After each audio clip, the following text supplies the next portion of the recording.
How is it morally okay for wealthy people to take money from people with addictions? It's their decision to gamble, right? It's not, no one's forcing Akin to give me a line of Coke and then tell me it's my decision to have another one. Do you know a bakery that says if you have a problem eating cake, dial this number? No, you don't, because that's not something that can take control of your life. Don't you think people need the thrill? I think you're making that up. First 2 times for free. I'll give you $100. Well, Garrett, it's like the cocaine dealer who gives you a taste, and then you buy more. Woo! Where does that belief in people come from? Tell somebody that you want more for them.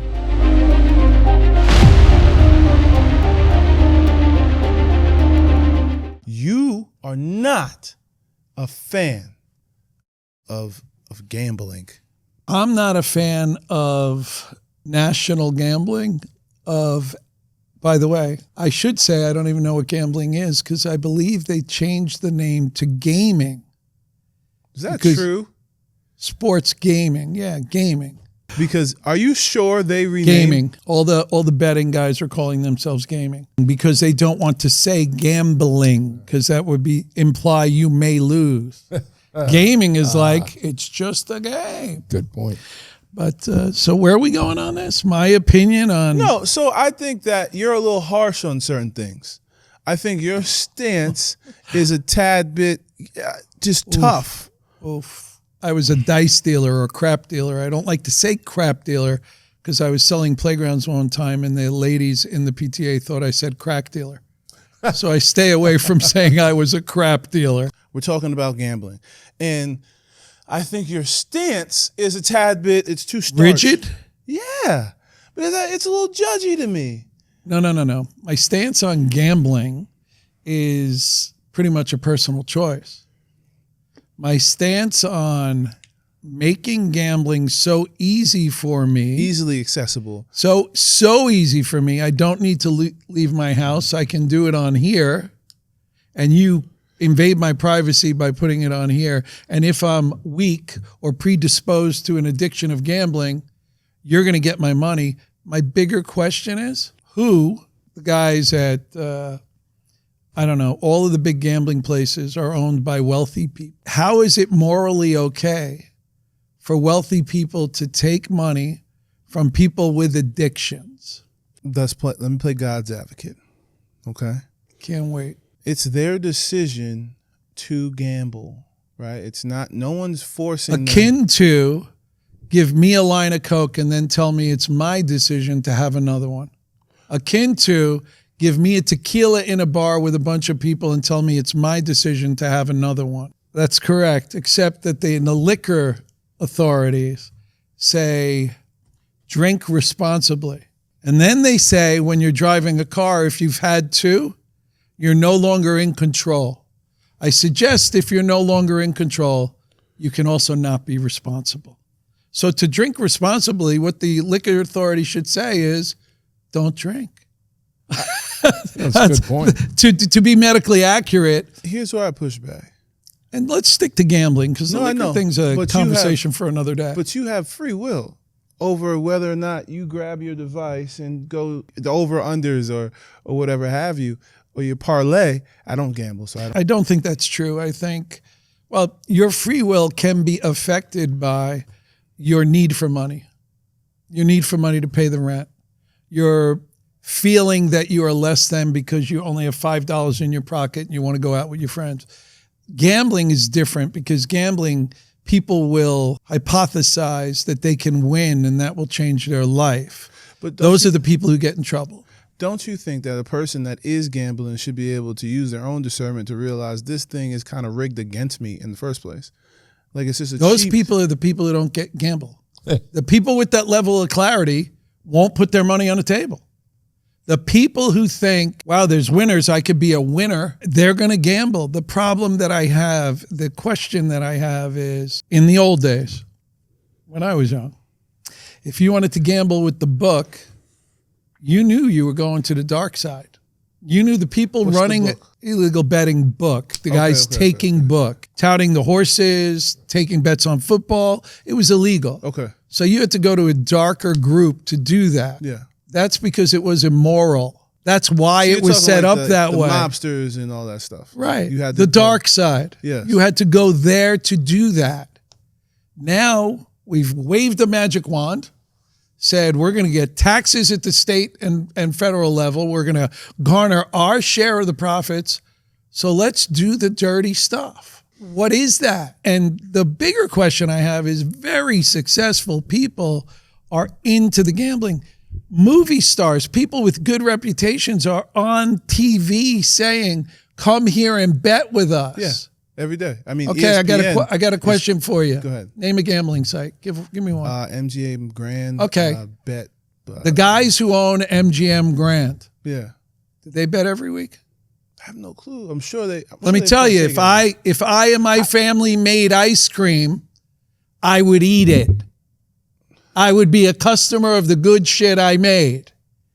But when you own a gambling site, you pride yourself on, of course I don't play. Let me Why? ask you this. Because you can't win. Did your experiences in Las Vegas kind of change your mind to gambling, or the things that you've seen? Is that any type of... As a personal gambler, when I was in Vegas and didn't have two nickels to rub together, I would gamble in the hopes of having a windfall. So I was one of those people, but I was not the worst of the worst. I paid my rent, I did my thing, but it was a negative in my life, gambling, because I needed the money. Okay, now? Don't you think people need the thrill? Because there's a lot of people that have the chicken to spend to gamble, but they just enjoy the thrill, the hunt. There's a lot of... Like you enjoy business. I think you're making that up. I think the largest percentage of gamblers on these sites are not the people that can afford to bet what they're betting. It's my experience. I mean, my sons have friends who are betting whatever a week that don't own their own home. Don't own their own home. So they're paying rent and they're gambling and they're paying credit card bills at 29% and they're gambling. Whatever you're going to gamble, pay off your credit card. It's not a discussion. The big problem I have with it is we should be able to agree that gambling is dangerous for people. We agree. How many people do you think gambling will improve their life? Nobody. Small percentage. Well, no, it could be a guy who gambles and wins 10 million. Yeah, if you get lucky, yeah, for sure. Right, for sure. so that could improve. The percentage is tiny. So the idea that as a people, as a society, we've said, let's gamble. And by the way, I believe the predisposition to gamble exists in the people without the money. Agreed? You're more likely to gamble if you have less. To try to get more? Correct? Makes sense? Makes sense. My experience at the crap table in Vegas, the guys coming up there didn't arrive in a Rolls Royce. Never, actually once. Red Fox gamed at my table. So, how was that? Yeah, he was a character. But and I had some other guys. So, and they play for fun. Okay? Yeah. I get it. What's his name? Charles Barkley? Charles Barkley probably plays for fun. The thrill. I will guarantee you, because Charles is candid, if you got him alone and said, are there experiences where you gambled more than you should have? He would even say yes. You said last week. He would even say yes. But lucky for me, I can afford it. So he's talking about doing something, losing more than he wins, and the part that makes it sustainable is he can afford it. Did you hear his commentary on gambling and then gambling, the dis-ease? I'll never forget that one. The dis-ease? The dis-ease of gambling. No, like I did he not hear basically his said, the whole thing with Chauncey Billups and the rest of the basketball players came out. And, essentially he said you're an idiot if you're doing this and you can't be addicted to gambling. And and I was just like, Charles. You mean you can't be addicted to gambling? Yes. Or you're an idiot if you are? Both. Essentially, we over-exaggerating. already know there are people who cannot control their gambling. I know people that couldn't control their gambling. Okay? So it's odd to me, and I'll just take a second. To me, it's just odd because if you're spending, I'm going to just say $20 and you are negative 40 already, there's something in your mind that says, let me cut this dopamine sensor off and let me stop gambling because I do not have enough money to gamble. To me, and I get that I'm oversimplifying. But that logic would say that the heroin addict says, you know what, this heroin is driving me into a hole. I spend every dollar on it. I'm in trouble. I think you're There's right. no future in that. Why am I doing it? It's an addiction. By the way, I think you're right. I just don't see it that way. wait. To understand that the people who run the gambling know what I'm saying, all you have to do is go to their end of their commercial where they say, if you have a problem gambling, Call 1-800. Do you know a bakery that says if you have a problem eating cake, dial this number? No, you don't, because that's not a problem. That's not something that can take control of your life. The question that I have is, all the good people, and even on the Jamie Foxx, Yeah, he is. Yeah, all over the gambling site. yeah. He needs the money. We don't know. If I start a business cracking old ladies over the head with a pipe and taking their purses and it's profitable, will he join me? Where is the line? There is no line anymore. Morality doesn't enter into business. If I can make money, I will do whatever. And by the way, thank God, the state, the federal government has blessed it as worth doing, which eases everybody up of their conscience that they know it's wrong. There's a casino. I don't even call it a casino because it's only machines, 6 miles from here. Oh, the Jake's. Jake's 58. Stand in front of Jake's, count how many people come in, and count how many people come dancing out in a 24-hour period. You will find not many dancers. I was a kid, and I was a kid too. I was a kid a couple of years back, and I used to mow lawns for money. Mm-hmm. A lot of lawns. Mm-hmm. Me and my friend, you might have met him, Brandon. We were successful at this. J&T Landscaping, Jackson and Turner. Landscaping. We used to go out, cut lawns.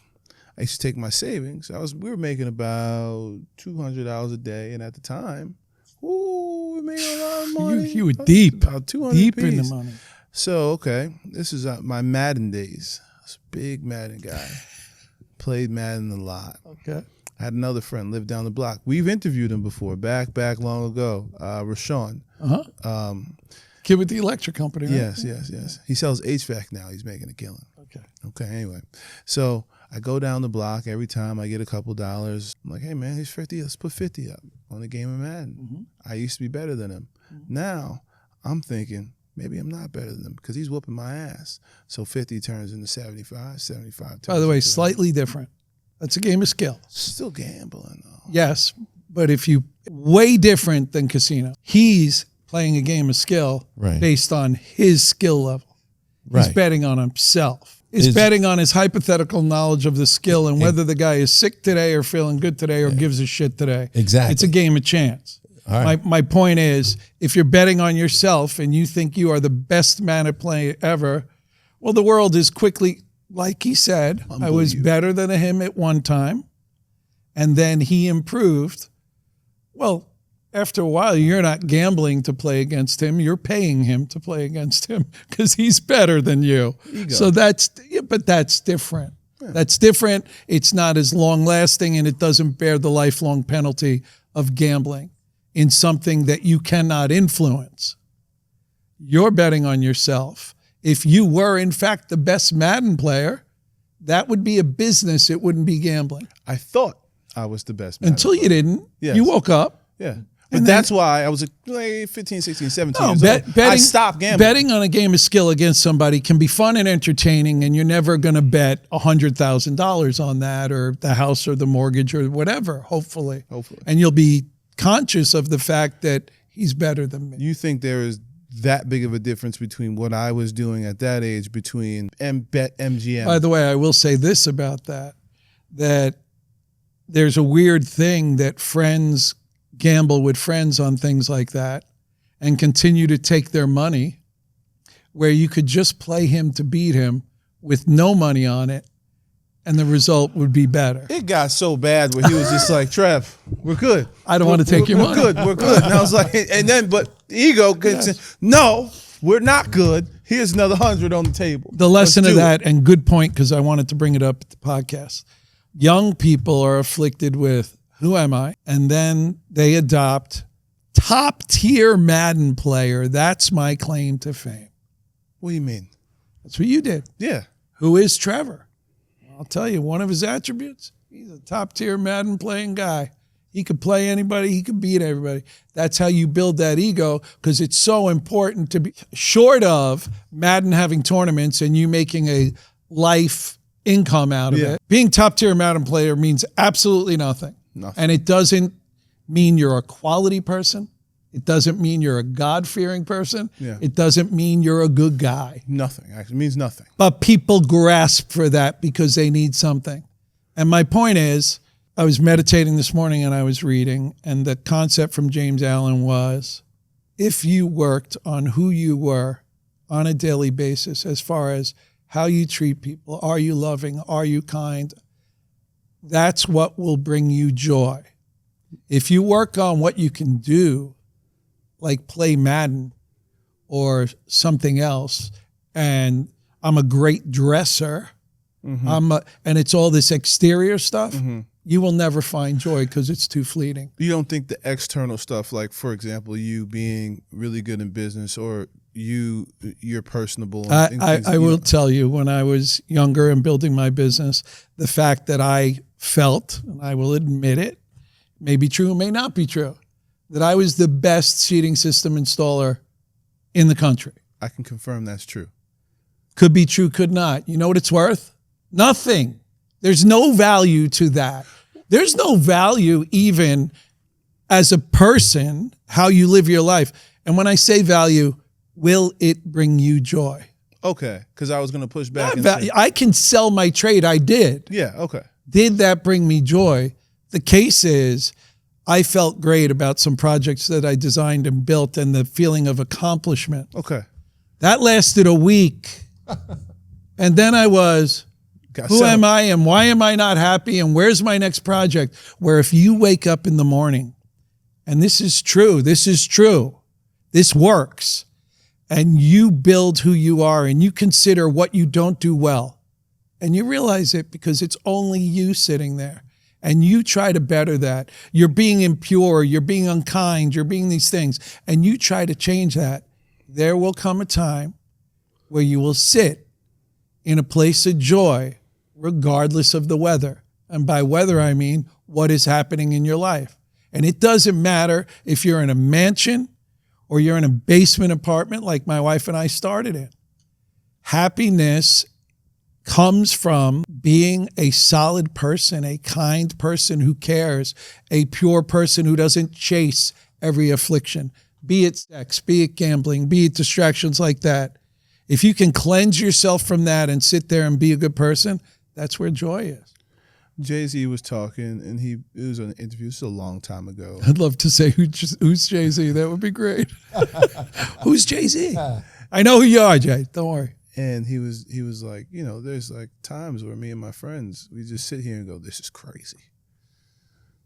This is crazy. Because, you just said, me and my wife in the small apartment. Everyone has that started. Whether you started from the bottom relative to someone else, it doesn't matter. You started from the bottom. Everyone has that kind of like. And Jay-Z's not a good example of what I want to say, because I think Jay-Z is a happy person. Yeah. I think he found his way to incredible, staggering wealth and maintained some semblance of being right. Yeah. But there is a stop along the way which requires satisfaction, not constant desire for more. Please expound. I feel so lucky, and I don't exactly know the reason. I think part of it was being broke, that I don't need to buy another house because I can afford another house. Yeah. I don't need to buy another car because my car is 5 years old. I don't need to do that because I have found that's not where your happiness or your joy comes from. It's not where it is. And the ability of saying, well, now I can afford a new house. Now I'm the man. I now make $500,000 a year. I make $1 million a year. I make $5 million a year. That doesn't make you happy, and it doesn't make you a better person. And what I'm saying on the other take is, if you're making 20 million a year and you're making 5 million of it because you market online gambling, you have hurt your karma in a way that it will take a lot to repair, because that 5 million is coming majority from people who do not know better. Why do you believe in karma so much? I just had cancer removed from my kidney. And That's not circumstantial, because someone would push back and say, why do I believe? That's just, cancer just built up in your body just caught a bad By the thing. way, your thoughts create your world. Yeah. And if you're being honest about it, if you believe that the universe is conspiring to assist you, if you're good and pure and doing the right things, then you can logically make sense that karma exists. If you believe that you have accomplished all these things because you are the shit, well, then you're not going to believe in karma. Karma's going to be joked by this idiot on the podcast. How do you explain people we had this conversation yesterday. We have this conversation all the time. How do you explain people that are wildly successful that are just scum? Also, before you go, Yeah, God. because I always had to push back so we can go back and forth. A lot of people will say that are listening to this podcast, a wildly successful man that has experienced life, they will say that the reason you're able to say the things that you're saying currently right now is because you've actually experienced, quote unquote, being successful and being at the mountaintop. And that's why you're able to have this level of depth. The situation in this society today is the bantering of the word successful. You hate it. I know it is misused, and in your description, it means secure enough financially to do what you do without peril. Part of it. I think the other part of it is you want to embark on a journey and succeed in that journey, and that is what makes you successful. I think it's way simpler. If I lived in a hovel, great word, a hovel. What's a hovel? Dirt floor, not really a shack. Okay. And I woke up every day happy and joyous to be alive and watch the sun and take a walk, that's as successful as anyone can ever be. If you can live a life where you're joyous, and your life is filled with joy, which joy is not something that will dissipate. When you can find real joy, it will exist in your life, where pleasure is momentary. I believe that, again, I'm a little younger than you, so I have a lot more experiencing to do. I believe that real success and joy and all these things that you're saying comes from the fact of that you're saying, if you're saying today I'm going to put up this light bulb, and you don't go put up that light bulb today and you bullshit around and you don't do that, you are unsuccessful. That creates a lack of joy in your life. So if you have something you want to achieve, obtain, do with your life, and you're not actually going out there putting 10 toes down to do it, I think that you are an unsuccessful person. If you have something that's in your mind that you have conjured up that you want to manifest in person, and you're not actively trying to stay active in that dream to do it and going all out in it, you are an unsuccessful person, regardless of how much money you make or you don't make. I think the issue I have with what you said is I can't look at Trevor Jackson, and I cannot, from where I sit, decide if he's successful or not. Only Trevor Jackson can decide if he's successful or not. When I look at Bezos, you would say he's successful. I would say that and sorry, Bezos, for using you as an example. I hate to. I would say unless I spent a month with him, you wouldn't. I couldn't tell you. Could I tell you? And it just occurred to me. Does the man have all the trappings of success? Yes, he has those things. You say this all the time. How much do you need? That's what you always say. Well, in the case of him, I'm like, God, dog. Well, no.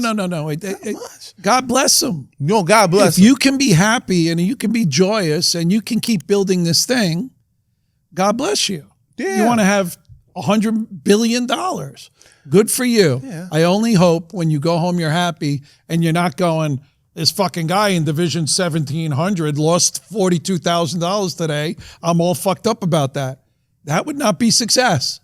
But if you can get to that level, my thing is, I don't know if Mr. Bezos goes home joyous every day or wakes up joyous. I don't know that. And I can tell he does. But I can tell you one thing, that he has a plane and a helicopter and a boat and a yacht and whatever will not deliver the joy. It actually, in a lot of cases, delivers, fuck, I own that yacht, and my yacht costs me $40,000 a month to man and everything else, and I'm not using it. And that, if the yacht is creating stress in your life, you have made an error. You have made an error. Simpler would be better.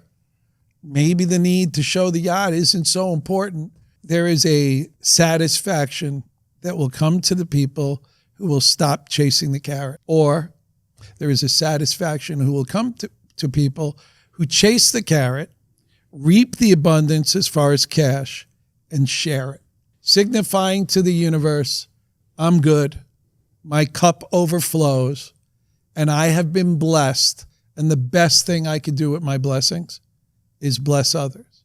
And I will tell you from experience, and it is a leap. And I didn't take the leap. I always wanted to do it, so I did it. Every time I tried to help somebody, life rewards me 10 times. Do you worry about going broke still? I don't worry. Look,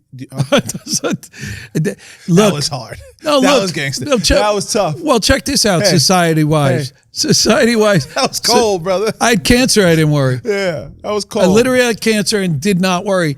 But the cold, hard fact, and I don't get it, and I have a very good friend, a lady, who worries about everything. And I say to her repeatedly, how is the worry helping you? You have a book in your office called Be Anxious About Nothing or Anxious About Nothing or something like that? That's what it all is. That's what everybody does. They have an idea in their head that they're going to figure out, oh, this could happen to me or that could happen to me. Stay in the positive. Stay in the, I'm going to do this, like you said about the light bulb or the... I really believe that, by the way. Well, and you're on the right track, but like James Allen will tell you, if you look at screwing in that light bulb as drudgery or something you don't want to do, you don't get it. The things that must be done in life should be done with joy. Buddha says it. Do it to you. You're washing the dishes. Wash the dishes the best you can and enjoy your time washing the dishes. Because guess what? The dishes have to be washed. Or you can go to the sink and wash them and go, I hate these fucking dishes. I can't stand doing the dishes. And then you will walk away with that attitude, with that upset demeanor to the next thing you do. And it probably will be your wife walking into the room. And you'll be upset from washing the dishes. Well, your life is more important than that. Learn how to enjoy doing everything that's a necessary part. And that's a very Buddhist thing to say or meditative thing to say. But that's the truth, that if I have a job working at McDonald's, no offense, McDonald's, could be anywhere, flipping hamburgers, and I don't go in there with the attitude, if I got 8 hours a day to do this, I'm going to do it to the best of my ability, not just to serve the people at McDonald's, because I will learn. I will learn to be more efficient. I will learn to be a better hamburger flipper. I will learn all of these things, and someone will notice. Because believe me, 9 out of 10 at McDonald's are in no rush to get you your burger. You will stand out by virtue of honestly caring about your work. You believe someone will notice? I know someone notices. I know some. My whole life, when I did good work and cared about the person's job, like as if it was my own, they always notice. Even if it's not immediate. Even if it's not like... Oh, I would actually tell you that in that environment, you're a janitor at a school. Yeah. And the old janitor just left. And you take pride in what you do and do a good job, they will notice immediately. And that's how you make progress. You don't make progress by bitching at the guys that you have to pay me more, I'm worth more, I'm worth more. You be worth more. You got to deal from the position you're in. If life has left you where all you can do is find a $16 an hour in a job at some convenience store, stock the shelves, clean the counter, take care of the register, and do it with a smile, and you'll be manager. What is your, I always try to stay away from interviews, but when we get into this bag and we kind of get the flow, and, you know, grandma's grease gets to smelling Grandma's good. grease is cooking. When grandma's grease gets to smelling good. But you say some insightful things. Where did your, yesterday I was just like, Scott, I don't know if I can shoot this podcast. You're like, no, you can. See you tomorrow. Like, where does that belief in people come from? Like, what? Like, even if they don't have very little experience from these things. A observation came to me a while back when I was building stadiums. And I would say to my crew jokingly, when they would be fighting with putting frames together or putting a deck on, and they'd be sitting there and they'd be going, I can't do this. And I would walk up to them and say, you mean that an inanimate object has stumped you? A piece of metal has beaten you. You can't figure out what to do to that piece of metal to make it work for the application it was presented. And with people, I tell my grandkids, they're going to try to do something. I guarantee you by the time any one of my grandkids is 10 or 12 years old, they will no longer use the word try. They will do. They will do it. And if they're in the middle of it, they'll be doing it. And if they're not done with it, they'll be doing it. But they'll be doing it. They're not trying. Trying's a terrible word. If you try to do something, it never includes doing it. And it's mindset. It's how you condition yourself. It's your belief system. Don't try to do anything. Do it. And if you do it wrong again. How do you think kids learn to walk? They do it till they figure it out. No one ever says to the kid, never mind, you don't need to walk. It's a little too difficult. Stop the walking thing, fuck it. You won't walk. All your friends will walk, but they don't tell it's not try the kid to walk. Parents don't sit across from a toddler and say try to walk. They say walk. And people in this society, when they don't want to put in the effort, I tried to go to college. I tried to do this. I tried to do that. If try is acceptable, failure is guaranteed. Guaranteed. If you think you can get out of it by saying, I tried to get the camera to shoot the podcast, and I'll try to do it, Scott. But when I say to you, you can do it, I'm 100% sure that you can figure out how to shoot a podcast with it. I'm 100% sure. It's not super, super difficult. The question is, will you give up before you get it right? And that's a personal decision. I'm never going to be beat by an inanimate object. I probably won't be beat by most animate objects, okay? But when you think about what I said, a tripod for a camera, I'm sure that some people are confused by the tripod. But if I leave you alone with that tripod for 24 hours and said, tomorrow morning, I'm going to give you $100,000 if you know how to use that tripod, almost everybody would have it done by morning. But if they said, fuck it, I don't want to do this. I don't want to flip burgers at McDonald's. I don't want to do any of this. You know what? I deserve a better job. I should be the bank manager.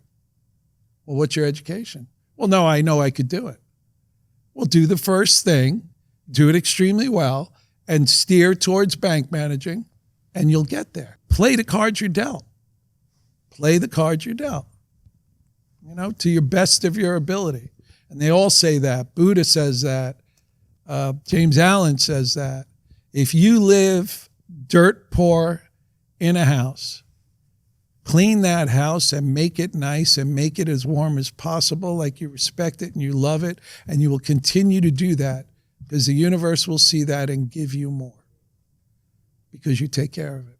And the belief in karma, the cool part about that, somebody who doesn't believe in karma, that's okay. They have it anyway. Do you believe karma goes to your family too? Like sins of a no, father. I believe that my karma goes with me to the next place I go. That you have life karmas, but that's a separate. My energy, the thing driving my mouth right now, the thing creating my thought, I don't think ever goes away. And I think it's been, when they say people are eternal, life is eternal. I believe what they're talking about is the energy that drives you to speak, that essence, the spirit, if you will. My spirit's been here before. Soul. Yes. It's been here before. It's been here again. You don't die. This dies. This face, this body, this dies. But the energy that's powering you is going back to its source, much like water goes to the ocean. And then it'll come back in another form another time. And that energy will carry the karma of good experiences or bad experiences, or good treatment of people or bad treatment of people. I mean, the idea of the war right now and what is going on about intelligent people on both sides, sending people from their family, their country to die. How is that okay for another hour? How is that okay for 5 minutes? This may go on another 3 months because we can't get our shit together and come to the table and go, the gambling. I need more. I'm a famous actor, any one of them. There's many of them. I won't single any out. I'm a famous actor. I make $6 million a film, $20 million a film, but I have an opportunity to get up there and tell people, go online, hit these buttons, put your hard-earned money on the table. And my question would be to all those actors, do you bet 10% of your earnings every week? Not a one of them, unless they're degenerate gamblers, pardon the phrase. But that's a little usurious. That's a little me picking your pocket. What's that word? Usurious. What was that? Come on now. If I lend you money, well, interesting story. I think the rate for usury in the state of New York is 16 or 17%. I can lend you money. If I go above 70%, 17%, I've committed a crime. I learned 3 months ago, unless you're a credit card company, then you can go to 29% without being usury. What? It's extortion, but yeah. 29%? Real simple. If you're at home, if you can't pay your credit card bill every month when it's due and don't have to borrow their money, don't buy that thing you think you need if you want to prosper. If you're paying a credit card company 29%, prosperity is not in your future. At all. Never. Unless you have some ability to create such a windfall that you can get ahead of 29%. Well, what was the word, though? Come on, go back to the Usury, usurious. Okay. Usury is the act of charging that money. Okay. Usurious is any situation in which there's usury involved. So for somebody to get up as an actor or promoter or a business person or a sports league and say, come on, game with us. Game. Yeah, okay, game. We're playing a game. There shouldn't be any bill at the end of it. We're playing a game. Oh, but this game has a bill. But by the way, just to suck you in, if you want to play the game for no money, you can do that. First 2 times for free. We'll give you $100. Well, Gary, prime the pump. It's like the cocaine dealer who gives you a taste. Our lead magnet. No, it's a cocaine dealer who gives you a taste know, and then you lead buy magnet. more. Woo! So if you said to the guys running these gaming sites, well, that, hey, your first bets, if you lose, we'll give it back to you. That is a taste. That's what that is. If you have a good product that people enjoy, let them try it. If they lose, let them stop. Let them stop before they get hooked. But nope, you know what? We're so nice. We're going to give you back that money, let you try again. One more time. Think this is easy? My head's on fire inside. No. If you are gaming, the idea that they will say, if you lose, and only if you lose, you can bet again. And by the way, you can't bet after 7 days with these token monies I'm giving you because I want you to get the fever. And my goal is if you lost your first 5 bets, God damn, you know what I need to do? I need you to get that dopamine from the thrill of winning. So here's your money back. Why? I don't have any costs of running this business. If you bet $1,000 and I allow you to bet it again, what's the big deal? I don't have a That product. part's fascinating. I don't have a product. There's not much overhead. There's assuming, no overhead. I'll give you another shot at it. I beat you. Here's your money back. Try it again. I'm assuming we're wrong on that. I'm assuming there's The some overhead's the overhead. computer program or whatever. Yeah. But there's the cost per person per bed is minimal. Minimal. I mean, in any other business in manufacturing, your overhead's probably 20% of everything you collect. And there's in probably gaming, I'm sure it's less than 5%. There's probably some distribution process going along where MGM has to pay, obviously, the taxes on what people are paying them. Yeah, so they're doing the financial end of any business without the product end. They're not making cakes. They're not building bleachers. Or the service end. Right. Yeah. Right. Huh.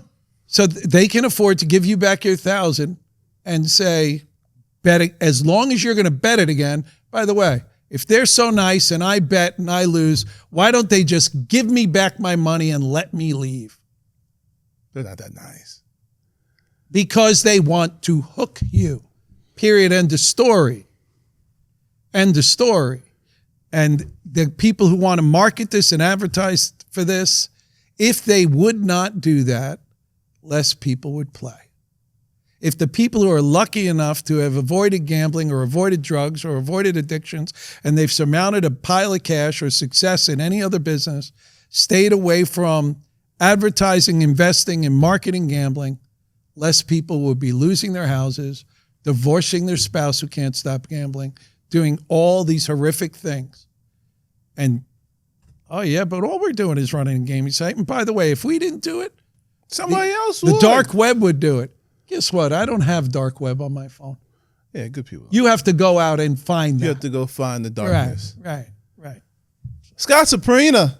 And by the way, for the record, anybody that felt like I might have been talking about you when I was talking, if you're an actor or a business person or anything, I got an extra chair for you if you want to come down and do this. Because I do not want to attack anybody. I don't want to persecute anybody. But if you're in that pool, I'm sorry, get out of the pool. Do me a favor. Tell somebody that you want more for them than you want from them. And if you're having issues, love more. Have a great day. Scott Suprina. Sit on this.